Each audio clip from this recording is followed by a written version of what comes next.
गेल्या भागात आपण सोहम साधना आणि सोहम साधनेचे महत्त्व पाहिले. थोडस एक पाऊल आपण आता त्याच्या पुढे चालूया. सोहम साधनेने मनाची एकाग्रता वाढते.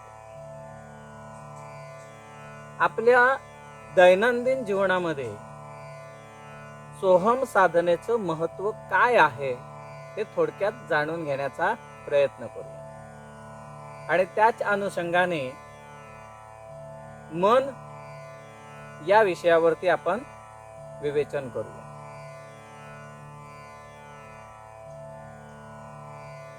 बरेच वेळा अनेक विद्यार्थी हुशार असतात,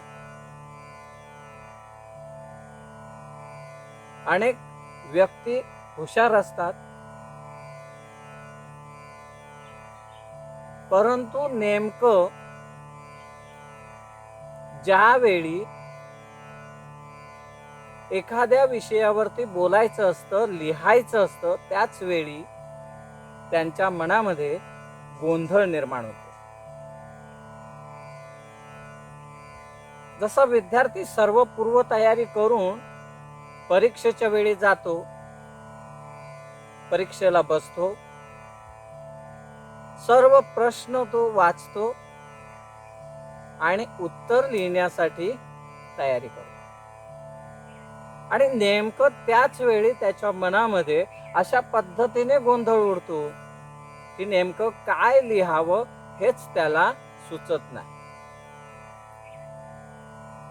बरेच वेळा आपण आपल्या कुटुंबामध्ये, मित्रपरिवारामध्ये, समाजामध्ये, ऑफिसमध्ये, कामामध्ये एखाद्या मुद्द्यावरती चर्चा करत असताना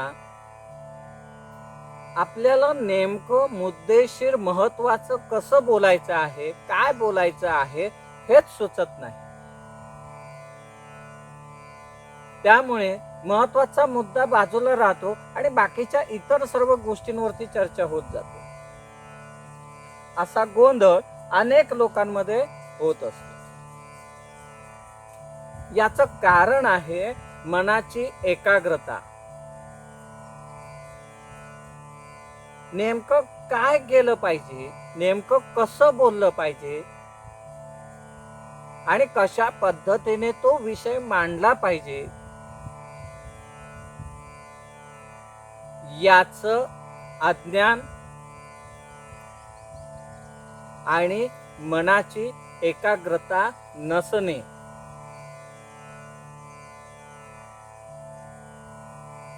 अनेक लोक हुशार असतात, त्यांचा अभ्यासही दांडगा असतो, चांगल्या पद्धतीने त्यांना त्या विषयाचं ज्ञान असतं, परंतु ते विषय मांडताना घाबरतात, व्यवस्थितरित्या ते बोलू शकत नाही. याचं कारण आहे की त्यांना त्यांच्या ज्ञानाबद्दल, त्यांना असलेल्या माहितीबद्दल त्यांचा आत्मविश्वास कमी असणं.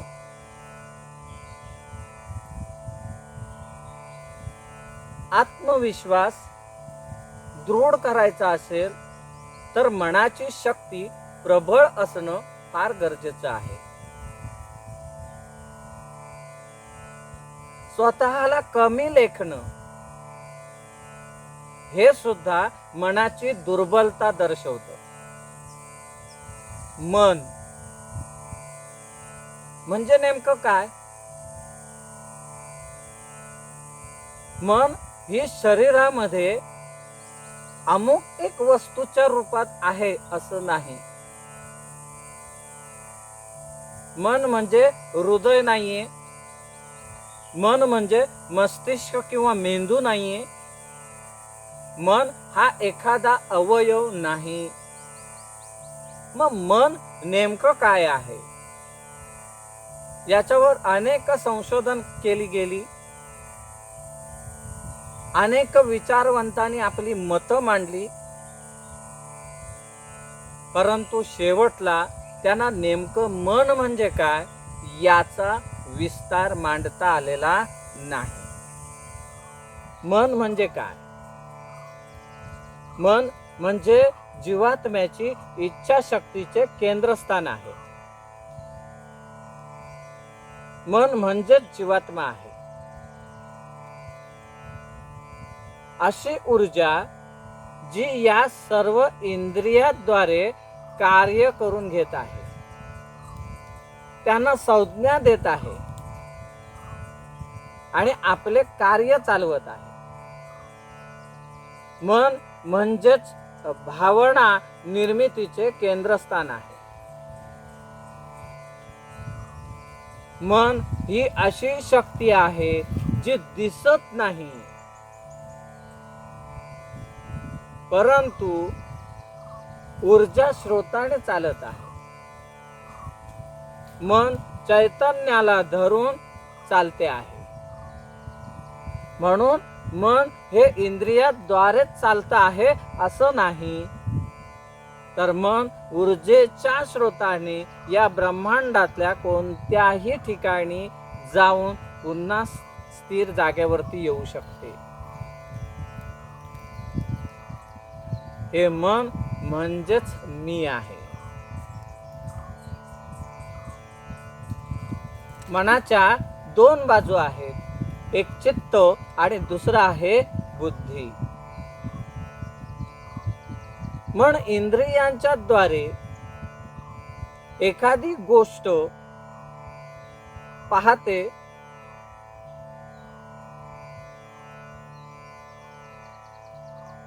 अनुभवात घेते आणि त्याचं चित्रित वर्णन ही बुद्धी करते. चित्तात त्याचं चित्रीकरण होतं आणि बुद्धी त्याच्यावरती संशोधन करतो. बुद्धी त्यावर विस्तारित करतं की ती गोष्ट नेमकी काय आहे आणि त्या वस्तूची संज्ञा करतं. अशा पद्धतीने मनाच्या या दोन बाजू कार्य करतात. मनाचे दोन प्रकार, एक बहिर्मन आणि दुसरा आहे अंतर्मन. गेल्या भागामध्ये आपण बुद्धीचे दोन भाग पाहिले, एक देहबुद्धी आणि दुसरा आहे आत्मबुद्धी. याच पद्धतीने हे मनाचेही दोन प्रकार आहेत, एक अंतर्मन आणि दुसरा आहे बहिर्मन. बहिर्मन हे देहबुद्धियुक्त आहे, म्हणजेच इंद्रियाद्वारे एखाद्या गोष्टीची जाणीव करून घेणं, दृश्य स्वरूपातल्या कोणत्याही गोष्टीचं ज्ञान करून घेणं हे बहिर्मनाने काम होतं. बहिर्मनाद्वारे जीवात्म्याला या सृष्टीतलं, या ब्रह्मांडातल्या जे दृश्य स्वरूपात म्हणजेच इंद्रियाद्वारे जाणून घेण्याची जी काही बुद्धी होते किंवा जी काही ज्ञान प्राप्त होतं ते बहिर्मनाकडे चालतं. बहिर्मनाने या भौतिक मायावी जगताचं ज्ञान प्राप्त करून घेण्याचं काम होतं. तसंच अंतर्मन हे चैतन्याचा अभ्यास करतो, जे डोळ्यांनी दिसत नाहीये, जे इंद्रियांद्वारे समजत नाहीये, परंतु असं चैतन्य जे या जीवात्म्याला चालवतं आहे, या इंद्रियांना चालवतं आहे, या सृष्टीला चालवतं आहे, अशा चैतन्यमयी शक्तीचा अभ्यास करण्यासाठी जे मन कार्यरत आहे ते म्हणजेच अंतर्मन आहे. अंतर्मन हे मनुष्याच्या देहामध्ये भविष्यातील होणाऱ्या घटनाक्रमांबद्दल आधी सूचना देण्याचं काम करतं. अंतर्मन हे आत्म्याला जोडलेलं आहे. मनाच्या दोन अवस्था,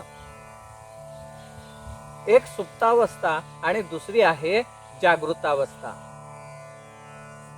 सुप्तावस्था म्हणजे कोणती? तर झोपलेला आहे.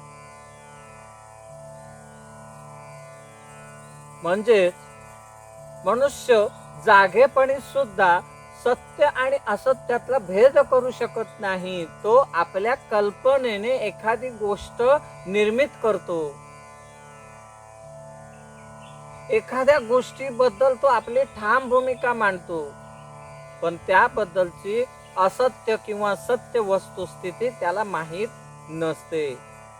यालाच सुप्तावस्था म्हटलं आहे. जीवनात मनुष्य अनेक सुखांच्या पाठी धावतो आहे. त्या सुखाबद्दल सत्य किंवा असत्य गोष्ट त्याला माहीत नाही. तो जन्माला आल्यापासून देह सोडेपर्यंत म्हणजेच मृत्यूला प्राप्त होईपर्यंत सत्य आणि असत्यामधला भेद त्याला कळत नाही. याचं कारण आहे की तो पूर्णपणे इंद्रियाद्वारेच सर्व गोष्टी समजून घेण्याचा प्रयत्न करतो आणि त्यातच तो फसतो. आणि त्याच्यामुळे त्याला असत्य काय आहे आणि सत्य काय आहे याची जाणीव होत नाही. ही आहे स्वप्नावस्था. जसं आपण रात्री झोपलो की आपल्याला अनेक गोष्टी झोपेत दिसतात. बरेच वेळा असा प्रकार होतो की आपण ते प्रत्यक्षात करत असतो, पण खरोखरच तसं करत असतो का? नाही.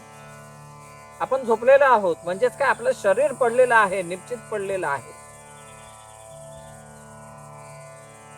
परंतु जीवात्मा अशा पद्धतीने त्या अवस्थेमध्ये कार्यरत असतो की जसं काही तो ते काम करतोच आहे. हीच आहे स्वप्नावस्था. हिलाच सुप्तावस्था म्हटलं आहे. मग तुम्ही डोळे झाकून झोपलेले असा किंवा डोळे उघडे ठेवून झोपलेले असा, मनुष्य एखादी गोष्ट पाहतो आणि त्याच्यावरती कल्पना करत बसतो, विचार करत बसतो. हे असं असेल, ते तसं असेल, हे असं झालं पाहिजे, हे असं मिळालं पाहिजे. त्याच्याबद्दल तो कल्पना करत राहतो. ही आहे स्वप्नावस्था. प्रत्यक्ष कर्म किंवा प्रत्यक्ष गोष्ट आचरणात आणण्यासाठी जे प्रयत्न केले पाहिजेत ते न करता फक्त विचारांच्या प्रवाहात राहणं. जागृतावस्था कोणती? तर एखाद्या वस्तूचं ज्ञान पूर्णपणे प्राप्त होणं, त्यातली सत्य आणि असत्य गोष्टीचं ज्ञान होणं, हीच खरी जागृतावस्था आहे. अध्यात्मामध्ये जागृतावस्था कोणती? तर आत्म्याची जागृत होणं, आत्म्याची प्राप्ती होणं, या चैतन्यमयी परमेश्वराचं ज्ञान प्राप्त होणं, या सृष्टीत चैतन्यमयी ईश्वराचा वास कसा आहे आणि तो कसं कार्य करतो आहे याची जाणीव करून घेणं, त्याचा अभ्यास करणं आणि त्याची प्रचिती करून घेणं, ही जागृतावस्था म्हटली आहे. मनाच्या या अवस्था आहेत, मनाचे हे प्रकार आहेत. अजूनही मन या विषयावरती आपल्याला सखोल अभ्यास करायचा आहे. पुढच्या भागामध्ये आपण मन या विषयावर अजून अभ्यास करणार आहोत.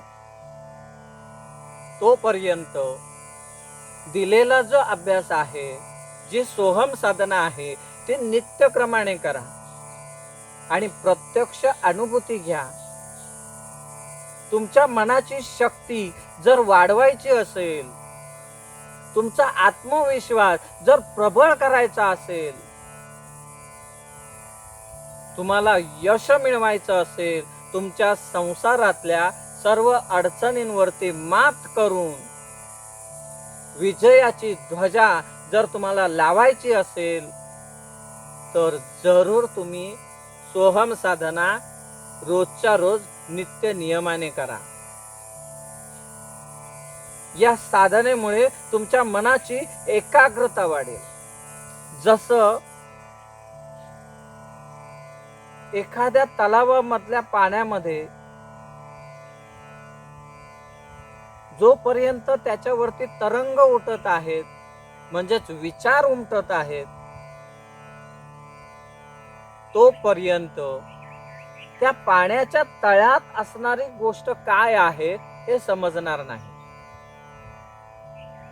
तसं आपल्या या देहामध्ये विचारांचे तरंग, कल्पनेचे तरंग जोपर्यंत उमटत आहे, तोपर्यंत आपल्यातील चैतन्याचा अभ्यास आपल्याला होऊ शकत नाही. म्हणून हे विचारांचे तरंग, कल्पनेचे तरंग, ही स्वप्नावस्था, यातून बाहेर पडण्यासाठी मन एकाग्र झालं पाहिजे, ते शांत झालं पाहिजे. ते या साधनेतूनच शक्य आहे. सोहम साधना ही मनाची एकाग्रता उच्चतम कोटीच्या पातळीपर्यंत घेऊन जातं. मन स्थिर करतं, एकाच ठिकाणी स्थिर होतं, चंचल होत नाही. मन चंचल केव्हा होतं? ज्यावेळी या इंद्रियाद्वारे सर्व गोष्टींची अनुभूती घ्यायला ज्यावेळी धावतं, त्यावेळीच मन चंचल होतं. या चंचल मनाला शांत करण्यासाठी या इंद्रियांना शांत करणं गरजेचं आहे. म्हणून पहिलं काम आहे, डोळे बंद करा, म्हणजे तुम्हाला बाहेरचं काही दिसणार नाही. दुसरं, कान, याने तुमचा श्वास ऐकण्याचं काम करा, म्हणजे बाहेरचे आवाज, बाहेरच्या गोष्टी जाणून घेण्यासाठी ते धावणार नाही. नाकाद्वारे जो श्वास चालला आहे, जातो आहे, येत आहे, जातो आहे, येत आहे, हे जाणून घ्यायचं काम करा, म्हणजे बाकीच्या गंधांबद्दलचा विषय राहणार नाही. अशा पद्धतीने आपल्या सर्व इंद्रियांना एका ठिकाणी स्थिर करायचं आहे. आणि ज्यावेळी इंद्रिय स्थिर होतील, त्यावेळी आपलं मन बाहेर न धावता अंतर्मुख होईल. आणि हा श्वास ज्यावेळी आपण ऐकतो आहोत, तो श्वासचा आवाज सुरुवातीला तुम्हाला सोहम या पद्धतीने ऐकायला येईल. जसा वारा एखाद्या पद्धतीने जोरात येतो, त्यावेळी त्याचा जो घवघवणारा आवाज आहे, म्हणजे सो हा आवाज आहे, तो ऐकायला येतो. आणि ज्यावेळी तो पुन्हा शांत झालेला वारा हा पूर्ण गरम होऊन पुन्हा ज्यावेळी बाहेर नाकाद्वारे बाहेर पडेल, त्यावेळी हंस याचा आवाज ऐकायला येईल. हा सातत्याने ऐकायचा आहे. आणि या आवाजामध्ये एक आवाज लपलेला आहे, तो आपल्याला अभ्यासायचा आहे. याच्यासाठी आपण सोहम या साधनेचा पुढे जाऊन अभ्यास विस्तारित करणार आहोत. आणि त्याला जोडून हे सर्व विषय, म्हणजेच मन, मनाची अवस्था, मनाचे प्रकार, हे समजून घेण्याचा प्रयत्न करूया. मनाची अगाध शक्ती काय आहे आणि ती कशी प्राप्त करावी, याच्यासाठी पुढच्या भागात आपण जरूर विचार करू आणि त्याचा अभ्यास करूया. मनाला समजून घेऊन साधनेतून सिद्ध करणं हाच आहे आत्मानुभव.